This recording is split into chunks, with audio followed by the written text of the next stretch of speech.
So here we go, building that wave object. So I'm going to start with a plane, and I'm going to stretch it out so it's more flag-like.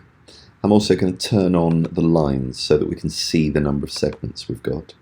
And if you just spin it over, in an ideal world, what I'd be after is these segments be approximately square. Again, we'll see, this will make sense later on. So I'm just going to increase this. Still visually it's approximately square. I've got mine 40 by 20. Then I'm going to create a material, and I'm double click that material, and first thing I'm actually going to do is I'm going to drag it onto the object so I can see it update live. Then in the color channel I'm going to turn that, make sure that's turned on. Reflectance I'm turning off because I don't want any shininess. The luminance, I'm going to head to the texture drop down and select gradient. And then in the gradient, you can then click the gradient button. You can see it's already applying itself, but if you click the gradient button, you can start editing it. So I'm going to select a purple at one end.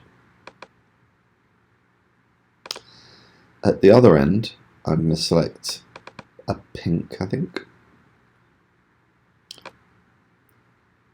It's perhaps more orangey. Then I'm going to add another one in the middle, and this one's going to be the very red. Okay, so we've got this. Now if you right click in it, you can distribute knots and it just makes it evenly spread.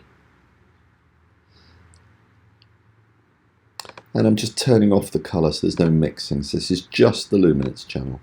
It's got a very strong colour.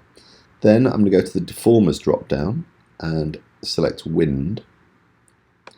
Pop the wind inside the plane, and straight away you get some animation if you press the playhead. Now the wind by default, let's turn off the lines, is blowing sideways along the z-axis, which is not really what we want. We want it to be rotated over so we can see it. First of all, I'm just giving myself some more frames so we can see it a bit longer. And you can see it's completely flat.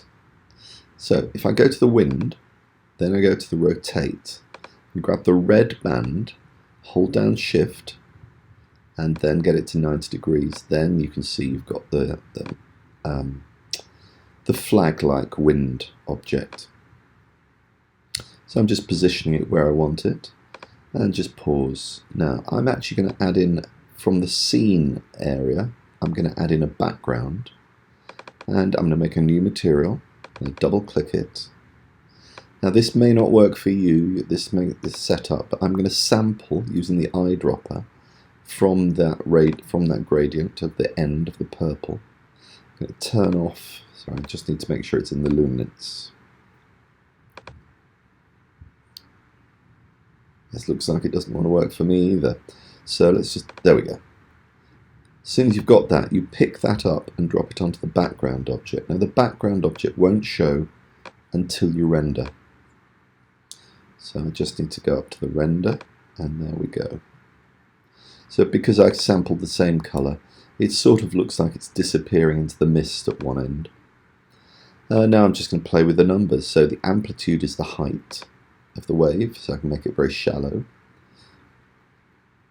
Size is the length of the wave, very short with very high amplitude. There we go, so that's looking quite nice. The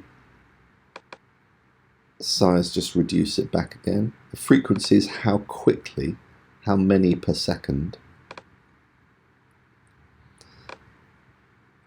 Okay, so that's what I'm after. Turbulence is the side to side. So I'm going to set that to 0. And flag just means that you end up with something completely even. Then frequency in the X, frequency in the Y. If you've got some turbulence, you can control how much turbulence in each direction.